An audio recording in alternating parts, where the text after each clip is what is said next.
Good morning, સ્વાગત છે તમારું મારા આજના નવા ફ્રેશ વ્લોગમાં. બધાને કહી દઈએ જય માતાજી, જય શ્રી કૃષ્ણ. સ્વસ્થ હશો, મસ્ત હશો, પોતપોતાની લાઈફમાં વ્યસ્ત હશો. તો સવાર થઈ ગઈ છે અને આજને બહારનું વેધર છે 19 ડિગ્રી અને બપોર સુધી થઈ જવાનું છે 22 થી 25 ડિગ્રી સુધી. તો બને રહેજો અમારી સાથે. કઈ ચા પાણી કરી લીધા છે અને હું છે ને તે ઉપર રૂમમાં આવી ગઈ છું અને હવે જો અહીંયા ઘડી કાલનો કપડો ધોયેલો મૂક્યો છે તો વારવાનો છે. તો ચલો વારી લઈએ, કામ પતાવી દઈએ. તો ગાઈસ ચલો આપણે હવે સ્વિમિંગ પુલમાં જઈને આવ્યા ને પછી કપડો ધોઈ દીધો છે અને કપડો ધોઈ જો આપણે ઘડી બંધ મસ્ત વાળી દીધો છે અને હવે બધો સ્વિમિંગનો કપડો આપણે એક જ બેગમાં ભરીને મૂકી દઈશું. એટલે ફરીથી જ્યારે પણ સ્વિમિંગમાં જવાનું થાય ને એટલે પછી આપણે શું કરવાનું રહે, ખાલી એ બેગ ઉઠાવવાની અને સ્વિમિંગ માટે નીકળી જવાનું જ્યારે ઈચ્છા થાય ત્યારે. તો હું તો આ રીતના રાખું છું. તમે કઈ રીતના રાખો છો કોમેન્ટ મને કરજો. એવું ખાવ છો તમે? પોપકોર્ન આ કિર્કલેન્ડ વાળા જ આપણે લાયા હતા એ છે ને બનાયા પોપકોર્ન. બહુ મસ્ત સારા લાગે.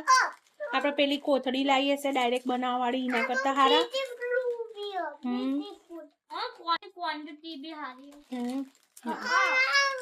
ઓકે તો રૂહી ને વૃંદા તૈયાર થઈ ગયા છે ફ્રેન્ડની બર્થડે પાર્ટીમાં જવા માટે, નહીં વૃંદુ? હે ને? અને અહીંયા ખાય છે જામફળ. અમે ઇન્ડિયા સ્ટોરમાંથી લાવ્યા હતા, હે ને રૂહી? તો ચલો જામફળ ખાઈને પછી જાઓ. ઓકે, હું બનાવી રહી છું મસ્ત મજાની કઢી. એના માટે મેં છાશમાં બેસનનો ઓગાળી દીધું છે અને હવે લીલી ડુંગળીની એકલી કઢી બનાવવાની છે. તો અહીંયા આપણે લીલી ડુંગળી કટિંગ કરી કાઢી છે. અહીંયા મારી મસ્ત ગરમા ગરમ લીલી ડુંગળીની કઢી ચડી રહી છે અને સાથે થઈ રહ્યા છે રાઈસ. તો જો આજે તો બની રહ્યા છે ગરમા ગરમ ભજીયા, કઢી પકોડા.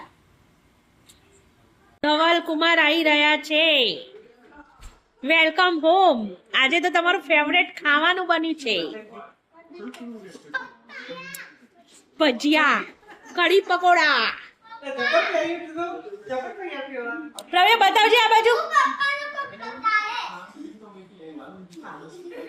ગાઈસ જમવા બેસી ગયા છીએ અમે અને અમારા બની છે કઢી પકોડા, ભાત અને રોટલી. તો રાતનું ડિનર, ચલો ડિનર કરવા માટે. તારા ખાવા નહીં બેસવાનું?